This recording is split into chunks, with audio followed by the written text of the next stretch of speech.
ప్రమాణం చేస్తున్నాను. దయచేసి అందరూ పాటించండి. ప్రతి దగ్గర రోడ్ సైన్స్ అన్ని పెడతా ఉంటాయి. కొంచెం ఓపిక పోతే అయిపోతుంది రోడ్డు మీద.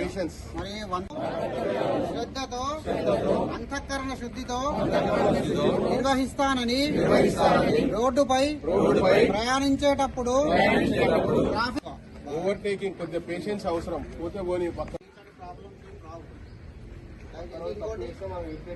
రాత్రి కూడా ప్రయాణం చేసిన వాళ్ళు ఎప్పుడు కానీ రాత్రి 2 గంటల నుంచి 5 గంటల లోపల మాత్రం ప్రయాణం చేయాలి. అది ఒక్కటి కొంచెం చూసుకోండి. Personal candidate professional bus drivers వాళ్ళు ఏదో చేసుకుంటున్నారు.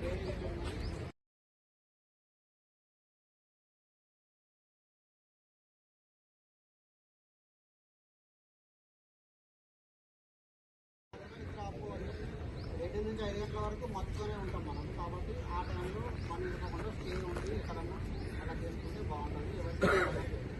ముఖ్యంగా సీట్ బెల్ట్ ధరించాలా, మ్యాండేటరీ. ప్లస్ హెల్మెట్ ధరిస్తే మీ హెడ్ సురక్షితంగా ఉంటుంది. ప్రమాదం గాని లేకుండా ప్రజలందరూ రోడ్లపై సురక్షితంగా